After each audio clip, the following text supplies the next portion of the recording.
2 Investigates reporter Brooke Charose is here taking a look at a loophole that's gone unaddressed for 4 years now. Well, this is really no mistake. The state's automated system will send out a new ballot if your personal or party information changes. But that convenience has also opened the door to potential voter fraud. The Secretary of State has ignored calls to fix the flaw, leaving it up to counties to police thousands of votes. Like many California voters, Renee McClure wanted the ease of voting from home, but Alameda County elections sent her not 1, but 2 vote-by-mail ballots.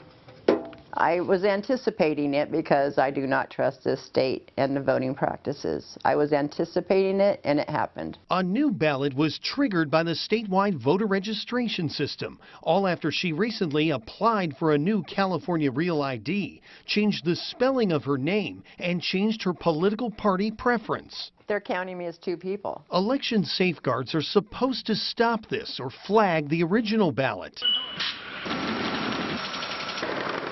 This machine rejects duplicates or questionable signatures, but there is at least one way around that, allowing someone to vote twice.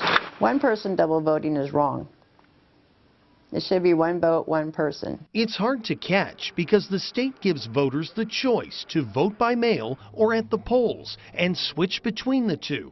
Contra Costa County's assistant registrar says that flexibility can create an issue. The unintended consequence of that is there are a lot of ballots floating around out there. Those extra ballots allow someone to mail in 1 ballot and surrender the blank ballot at the polls, then cast a second vote on Election Day. Poll workers can see who received a vote-by-mail ballot, but have no idea if it has been counted or if a voter received more than 1. However remote the possibility is, it is possible. And because you know it's possible, you have to check. In the 2016 election, Contra Costa County cross-checked Election Day voters with mail-in ballots and discovered 113 cases of double voting. Santa Clara County found 76, Marin County about 19. Other counties found similar problems long after Election Day was over. It's a vulnerability that could easily be closed. County elections officials pushed for a fix 4 years ago, suggesting anyone who brings a mail-in ballot to the polls vote provisionally. That means those votes would be set aside, checked, eligibility verified, and then counted after Election Day. But Secretary of State Alex Padilla says that's against the law and told us he stands behind the open process. The first one that comes back is the one that gets counted. That same voter tries to return another ballot by mail or in person. That second one's not going to get counted, only the first. But that's not entirely true. Some slip through the cracks without an easy way for poll workers to verify if a vote-by-mail ballot has been received and counted. Every which way that you try to automate something in an election system, or what you believe is making it easier to vote, you're creating more opportunity for mistakes and fraud to occur.